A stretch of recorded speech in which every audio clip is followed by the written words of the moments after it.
International cricket council ने anti corruption code की खिलाफ वर्जी करने पर अमरीकी क्रिकेटर बोर्डोगम अखिलेश रेड्डी पर 8 साल की पाबंदी आयद कर दी है। आईसीसी के मुताबिक अमरीकी क्रिकेटर ने अबूधाबी T10 लीग 2025 के दौरान एंटी करप्शन कोड की 3 मुख्तलिफ खिलाफ वर्जियां की थीं। आलमी क्रिकेट बॉडी ने वाज़ेह किया कि बोर्डोगम अखिलेश रेड्डी की इस 8 साला पाबंदी का बाकायदा आगाज 21 नवंबर 2025 से होगा। Pakistan employees housing society Karachi के रिहायशी मीर रजा अली खान के कत्ल केस की तहकीकात में अहम पेशरफ्त सामने आई है, जहां तफ्तीशकारों ने मकतूल का मोबाइल फोन डेटा हासिल कर लिया है। तफ्तीशी ज़राए के मुताबिक 28 जुलाई को घर से निकलने वाले रजा के आखिरी दिनों के राब्तों का जायजा लिया जा रहा है, जबकि केस में अब तक 12 से ज़ायद अफराद शामिल तफ्तीश किए जा चुके हैं। SSP SIU समीउल्लाह और SSP जुबैर नज़ीर पर मुश्तमिल तहकीकाती टीम ने मकतूल के वालिदैन से बातचीत की और गुलिस्तान जौहर में जाए वक़ुआ का दौरा भी किया। वाज़ेह है कि ऑनलाइन टैक्सी के जरिए निकलने वाले मीर रजा की लाश 2 रोज बाद शदीद बदहाली में मिली थी, जिन्हें सीने में गोली मारकर कत्ल कर दिया गया था और उनके तमाम सोशल मीडिया अकाउंट्स भी पुरस्कार तौर पर बंद कर दिए गए थे। अमरीकी सेंट्रल कमांड ने ईरान पर दबाव बढ़ाने और इसे सजा देने के लिए फौजी तज्ज़ियाकारों से नई तख्लीकी और गैर रवायती तजावीज़ तलब कर ली हैं। अमरीकी मीडिया CNN की रिपोर्ट के मुताबिक सेंटकॉम के सीनियर इंटेलिजेंस अफसर ने ईमेल के जरिए तज्ज़ियाकारों से ये तजावीज़ मांगी, जिसे गैर मामूली क्राउड सोर्सिंग करार दिया जा रहा है, जो सदर डोनाल्ड ट्रंप के पास महदूद और गैर मकबूल ऑप्शंस की अक्कासी करता है। इस हवाले से सेंटकॉम के तर्जुमान कैप्टन टिमोथी हॉकिंस का कहना है कि एडमिरल कोपर टीम की अरकान की बेहतरीन ऑप्शनल कारकर्दगी के लिए इख्तराई अंदाज में बराह रास्त राय लेने की रवायत रखते हैं। Pakistan employees housing society Karachi के रिहायशी 25 साला मीर रजा की पुरस्कार मौत की तफ्तीश में अहम पेशरफ्त हुई है। तफ्तीशी ज़राए के मुताबिक इब्तदाई मेडिकल रिपोर्ट से पता चला है कि मीर रजा को गोली सीने पर लगी थी, जबकि पुलिस 15 से ज़ायद अफराद के बयानात कलमबंद कर चुकी है। तफ्तीश में मालूम हुआ कि मुतवफ़ी मुख्तलिफ लोगों का मकरूज था और वाक़े के वक्त अपनी स्मार्ट वॉच, वॉलेट और गाड़ी घर ही छोड़कर गया था। ताहम ताहाल वारदात में इस्तेमाल होने वाला असलहा और खोल बरामद नहीं हो सका। तफ्तीशी टीम का कहना है कि मेडिकल और मोबाइल फोन की फॉरेंसिक रिपोर्ट जल्द मौसूल होने पर हक़ाइक़ मज़ीद वाज़ेह हो जाएंगे। सुप्रीम कोर्ट ऑफ पाकिस्तान की पहली खातून जजों में शामिल जस्टिस मुसरत हिलाली के रिटायरमेंट के मौके पर उनकी अदालती खिदमात को खराज तहसीन पेश करने के लिए 7 अगस्त को फुल कोर्ट रेफरेंस मुनक़िद करने का फैसला किया गया है, जिसका बाकायदा नोटिफिकेशन भी जारी कर दिया गया है। इस बावकार तकरीब की सदारत chief justice of Pakistan Yahya Afridi करेंगे, जबकि सुप्रीम कोर्ट के तमाम फाजिल जजेस, अटॉर्नी जनरल बराए पाकिस्तान, पाकिस्तान बार काउंसिल और सुप्रीम कोर्ट बार एसोसिएशन के अहदेदारान समेत कानूनी बरादरी की नुमाया शख्सियात शिरकत करके उनकी खिदमात को सराहेंगी। पेट्रोल की कीमतों में सनसनीखेज इजाफे के बाद बरतानिया में पेट्रोल चोरी की वारदातों में बेपनाह इजाफा देखा जा रहा है, जहां रोजाना की बुनियाद पर तकरीबन 2 लाख पाउंड का पेट्रोल चोरी हो रहा है।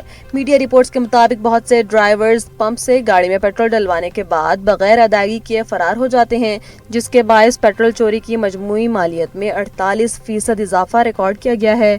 रिपोर्ट में बताया गया है कि ईरान जंग के बायस बरतानिया में पेट्रोल की कीमत में 27 पेंस और डीजल में 37 पेंस फी लीटर इजाफा हुआ है, जबकि पेट्रोल रिटेलर्स एसोसिएशन के मुताबिक महंगाई के बायस पंप अमले के साथ बदसलूकी के वाकयात भी तेजी से बढ़ गए हैं।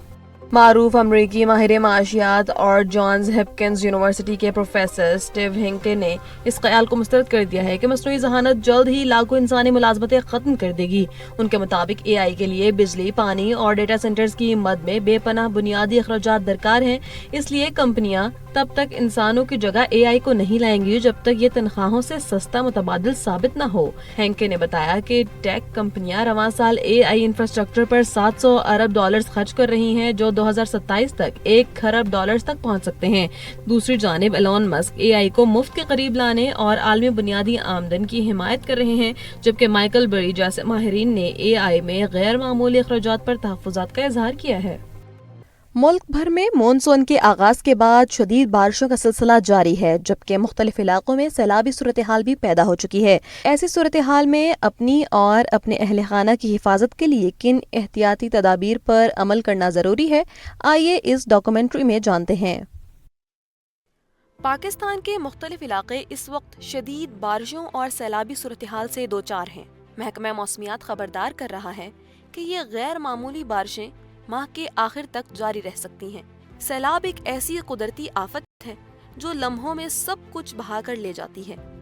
زمین کا پانی سے بھر جانا، ندی نالوں کا اچانک ابل پڑنا اور نشیبی علاقوں میں طوفانی ریلوں کا آنا سب مل کر صورتحال کو جان لیوا بنا دیتے ہیں۔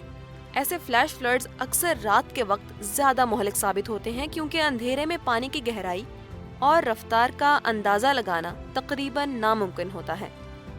یاد رکھیں، ماہرین کے مطابق آدھی سے زیادہ ہلاکتیں ان گاڑیوں میں ہوتی ہیں جو پانی میں پھنس جاتی ہیں، اس لیے یہ بات اپنے ذہن میں بٹھا لیں، کبھی بھی پانی سے بھرے رستے پر گاڑی نہ چلائیں۔ اگر سامنے پانی نظر آئے تو فوراً رک جائیں اور دوسرا راستہ اختیار کریں۔ اگر گاڑی اچانک بند ہو جائے اور سٹارٹ نہ ہو رہی ہو تو فوراً نکلیں اور اونچی جگہ پر پہنچیں۔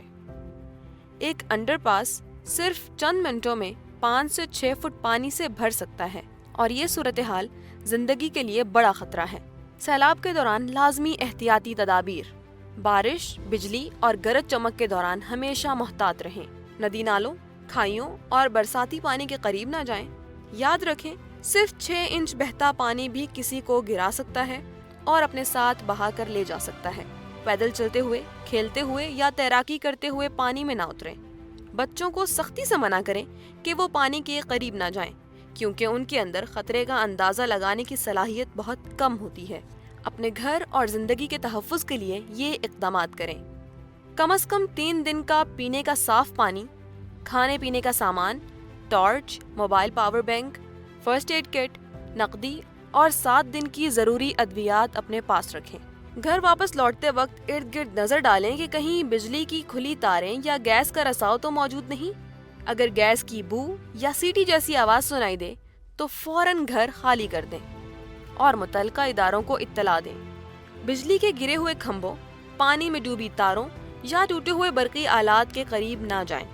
پالتو جانوروں کو بھی پانی اور خطرناک مقامات سے دور رکھیں۔ سیلابی پانی میں ڈوبا ہوا یا آلودہ کھانا کسی صورت استعمال نہ کریں۔ جب شک ہو تو فوراً پھینک دیں۔ صرف صاف اور محفوظ پانی ہی پینے، کھانے اور روزمرہ استعمال کے لیے استعمال کریں۔ یاد رکھیں، آپ کی ایک چھوٹی سی احتیاط آپ کی اور آپ کے پیاروں کی زندگی بچا سکتی ہے۔ اپنے اہل خانہ کو سیلابی پانی سے دور رکھیں، حالات پر نظر رکھیں اور احتیاط کو اپنا اولین اصول بنائیں۔